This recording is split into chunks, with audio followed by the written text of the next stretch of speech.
It starts before sunrise. One of you rolls out a yoga mat in the living room, a kettle whispering on low. The other strolls in with a skillet and the smell of butter and garlic, building a breakfast that tastes like home. This is health and wellness in multicultural relationships, where morning routines can feel like different languages that both say care. On the surface, it's stretches versus spices. Underneath, it's history, comfort, and the ways each family taught the body to be okay. One person trusts vegetables, breathwork, and long walks. The other trusts hearty meals, laughter, and a nap that resets the soul. Have you noticed how your healthy was shaped long before you met? Welcome to Whispered Hearts. English, where we turn clashing habits into a shared rhythm you can actually keep. Tonight we'll slow the conversation down, learn how culture writes our wellness rules, and create a plan that fits real lives. You don't need matching routines. You need a home that says both of your names. But there's something even quieter holding love together at breakfast. Wellness is not only food and movement. It's belonging. It's the way a spice unlocks memory and a stretch unlocks patience. If your routine helps you return to kindness, it probably belongs. Culture teaches the body a map. In some homes, soup is medicine, and elders are the clinic. In others, workouts are scheduled like meetings, and water bottles travel like wallets. Some families swear by herbs and hot tea. Others trust meal prep and step counts. Which map are you carrying into the kitchen without noticing? Therapists report that couples soften when they honor the meaning under the habit. Asking, "What does this do for you?" is better than, "Why do you do that?" Maybe the morning eggs taste like grandparents and safety.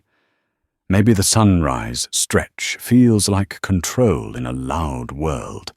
Which answer surprised you the first time you asked? But here's a curiosity you can carry into your next conversation. What if you didn't start by changing anything? What if you started by translating? This broth says, "I love you," in my language. This walk says, "I'm here," in mine. When you translate, you turn a clash into a story worth keeping. Try a small experiment in the kitchen where the stakes are low. Make one plate with a gentle merge, a veggie-packed bowl with a spoon of your partner's favorite sauce, a hearty breakfast with one bright herb that reminds them of home. Celebrate the attempt, not the perfection. What tiny swap would make your plate feel like ours? When it comes to movement, think seasons and neighborhoods. Spring rain on a Saturday might ask for a cozy indoor stretch and a playlist that calms bright thoughts. Summer evening warmth is an invitation to walk the block and wave at a neighbor's dog. Autumn leaves crunch like encouragement under sneakers. Crisp winter air wakes the lungs on a short, brave loop. Your body will keep moving if the world around it is part of the plan. But there's something even quieter that keeps routines from turning into rules nobody wants. Consent. Ask before introducing new habits. Want to try a quick hike this afternoon, or should we stick to coffee and a slow read? When a habit arrives with choice, it gets tried more often. Diet differences can feel like a negotiation table. One partner loves rice and stew. The other reaches for raw greens and citrus. Find your overlap first. Maybe it's roasted vegetables with spices from 2 kitchens. Maybe it's grilled protein with a dipping sauce that makes both of you smile. Overlap is the bridge. You only need a board or 2 to start crossing. Research shows that couples who focus on addition, not subtraction, keep habits longer. Add a fruit at breakfast before debating dessert. Add a water bottle in the car before rewriting dinner. Add one 15-minute walk before signing a gym contract you'll resent. Which add-on would actually happen this week? Here's a retention nudge to keep your story moving. What's one health habit you've adopted from your partner? Was it a spice, a stretch, or a slower Sunday? Share it in your head right now. You might want to share it in the comments later. Rituals protect the plan when life gets loud. Name one anchor for mornings and one for evenings that doesn't require willpower. Maybe it's a tea you brew while packing lunches. Maybe it's a song you stretch to while the dishwasher hums. Anchors turn "we should" into "we do." But there's something even quieter that deserves airtime. Rest. Some cultures treat rest like a luxury. Others treat it like hygiene. Decide together what rest means in your home. 2 device-free dinners a week and a Sunday afternoon nap. When the word has a shape, the week has a chance. Holistic versus medical leaning can split a room. One of you trusts ginger and steam.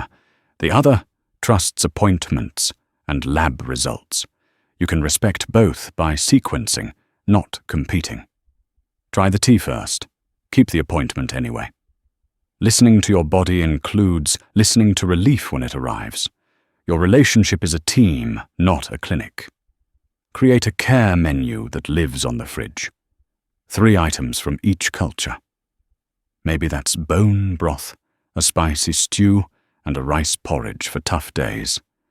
Maybe it's a 20-minute walk, a short set of stretches, and a warm bath with quiet music. When decisions are pre-made, hard days get easier. If food has a sacred role in your partner's home, honor it without surrendering your values. Say, your mum's stew is joy in a bowl. Let's eat it on Sundays and add a bright salad that keeps my body happy. You didn't reject history. You added something that keeps you well enough to visit history again. But there's something even quieter that helps when opinions run hot. Appreciation before suggestion. I love how you care for us with that soup. Then, could we swap the oil for this one next time? Praise opens the window.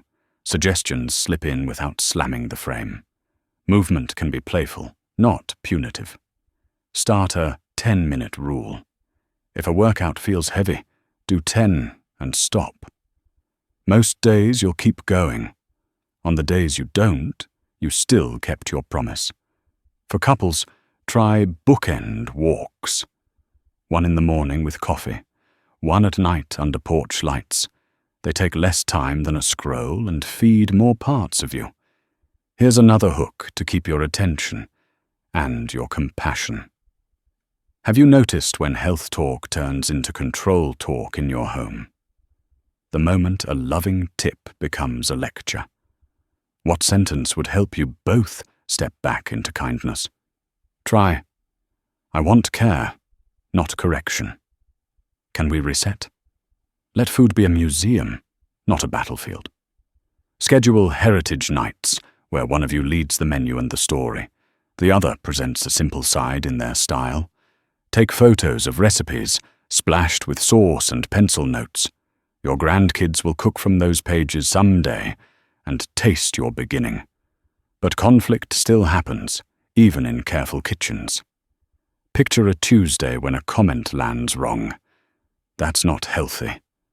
Forks pause. Eyes harden. This is your repair beat. I'm sorry, I sounded like a judge. I want to feel close while we figure food out. Let me try again. What does this dish mean to you? And how can we add something that helps my body too? Then you slice a fruit and put it in the middle like a small flag. If you're planning groceries, build a both and list. Column 1 is your staples. Column 2 is theirs. In the middle, circle the items you both enjoy. Buy those in bulk. You just lowered costs and raised peace. Practical kindness is the secret spice in most happy kitchens. Travel and visits with extended family can test your plan. Decide your musts and mays. Musts are non-negotiables like allergies, meds, and sleep. Mays are flexible like dessert frequency or spice level. Share the musts with hosts in simple language. We sleep by 10. We'll gladly help clean up early. Respect goes both ways, but there's something even quieter that turns good intentions into a shared life. Visibility. Put your plan where you can see it.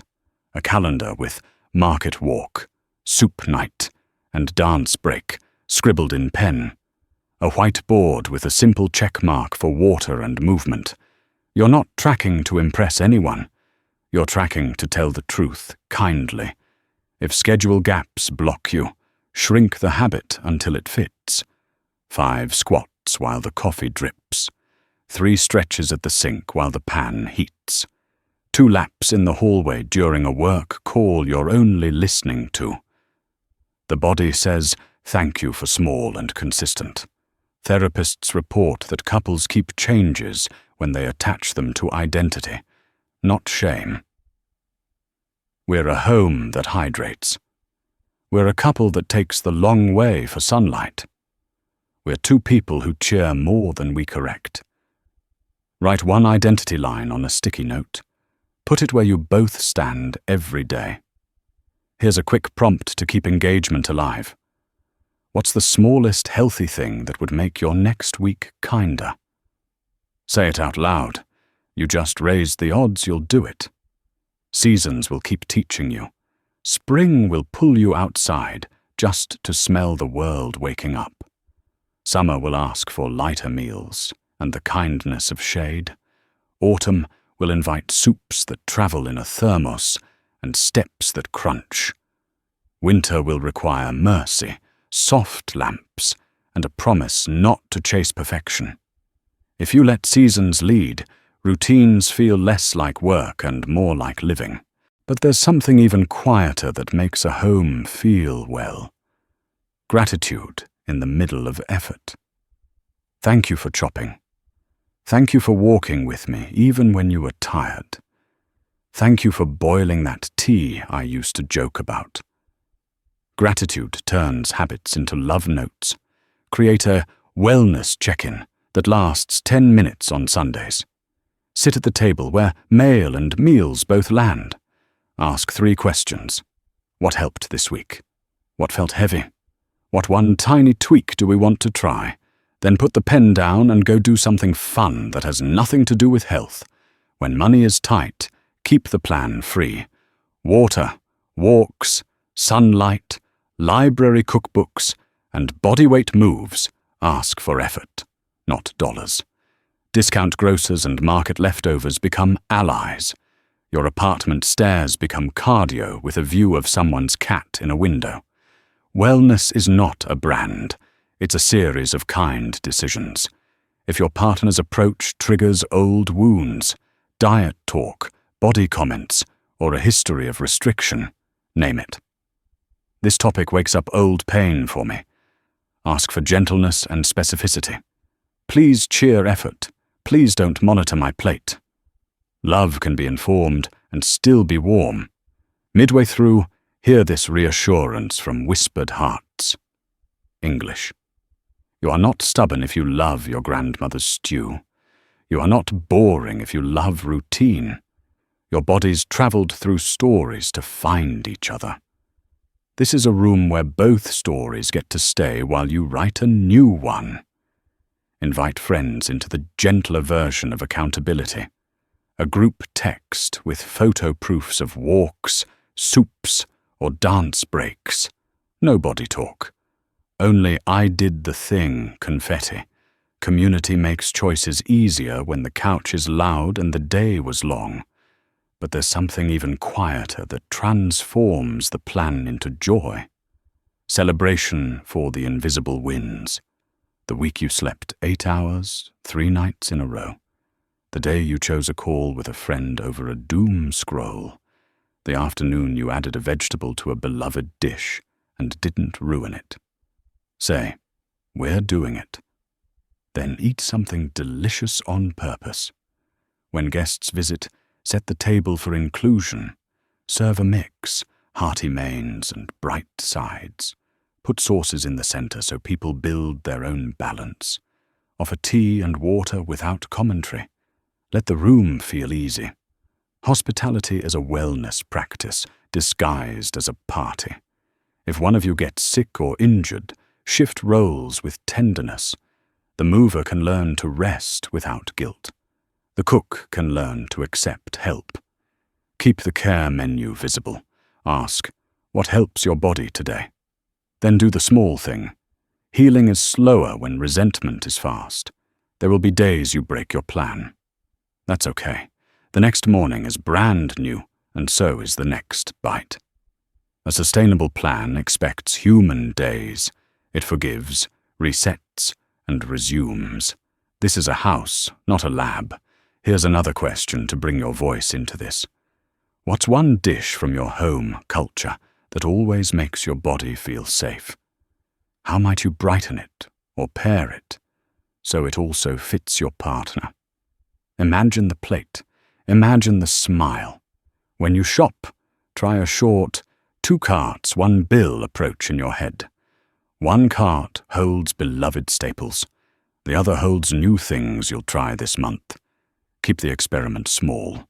Keep the joy loud. A single spice can change a week.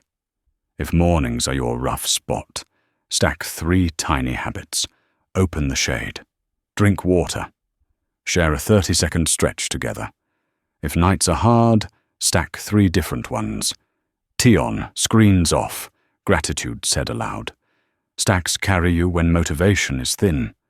But there's something even quieter that will outlast any plan you make tonight. Kind eyes.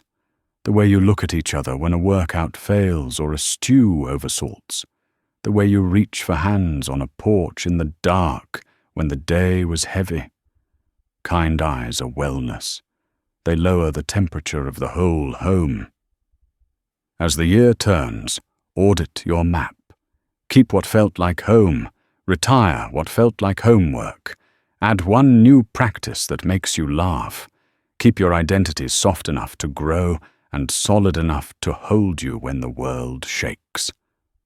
If you're new here, whispered hearts. English is where routines get gentler and homes get stronger. We believe wellness is a conversation that sounds like, try this with me, more than you should.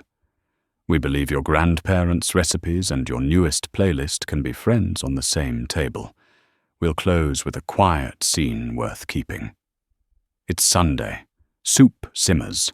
A timer hums on the oven.